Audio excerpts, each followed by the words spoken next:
Dr. Rathod, what inspired your focus on feminist retellings in Indian English novels?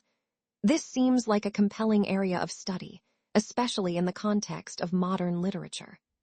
Absolutely, the inspiration came from a growing interest in how contemporary authors like Chitra Banerjee Divakaruni and Kavita Kane reinterpret myths. These authors give voice to sidelined women characters, challenging patriarchal structures. Such retellings not only reshape our understanding of gender roles but also invigorate feminist discourses in literature.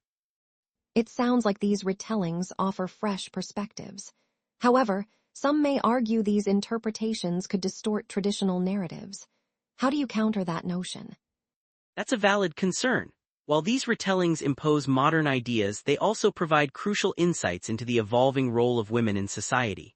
They don't erase the past but rather allow readers to question entrenched gender dynamics. For instance, Divakaruni's The Palace of Illusions offers a nuanced view of Draupadi, not as a victim but as a complex individual.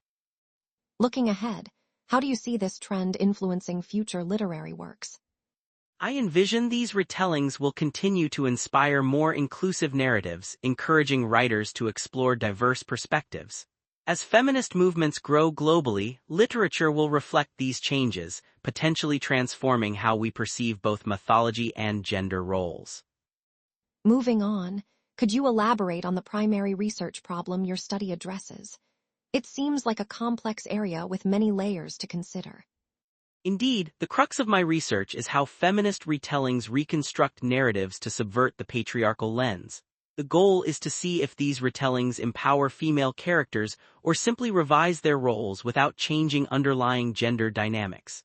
This analysis is crucial for understanding their impact on contemporary feminist discourse.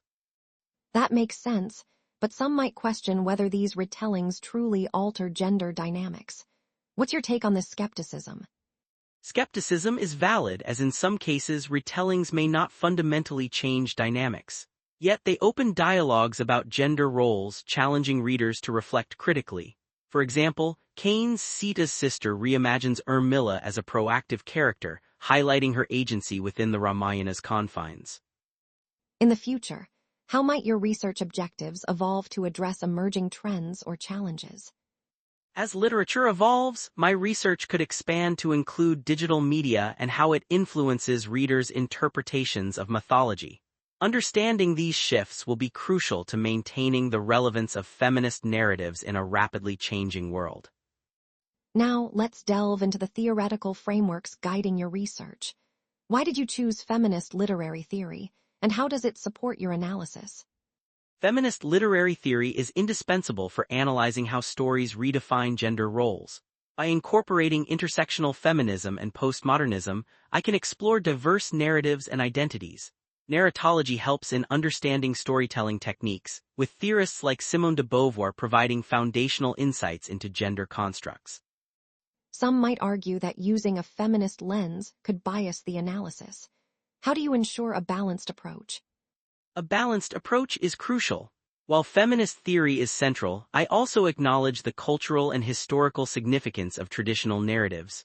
By juxtaposing these perspectives, I aim to offer a comprehensive view that respects both the original myths and their modern retellings.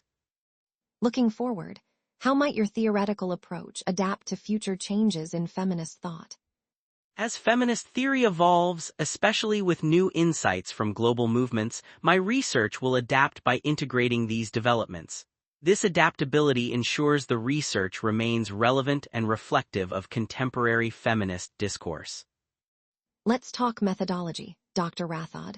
Can you walk us through the methods you'll employ in your research? They seem quite comprehensive and varied. Certainly, I plan to use textual analysis for a deep dive into themes and character portrayals. Comparative analysis will help highlight variations in retellings, while historical contextualization places these works within the broader spectrum of Indian feminism. Reader response analysis will explore how audiences engage with these narratives. Given the breadth of your methods, some might be concerned about maintaining focus. How do you address such concerns? It's a valid point. Maintaining focus is key, so each method is carefully aligned with specific research objectives. This ensures that while the approaches are diverse, they collectively contribute to a holistic understanding of feminist retellings. As these methodologies evolve, what future trends do you foresee that might influence your research approach? With the rise of digital storytelling and interactive media, future methodologies might incorporate new forms of reader engagement and narrative analysis. This shift will likely broaden the scope of literary studies, opening new avenues for understanding mythological retellings.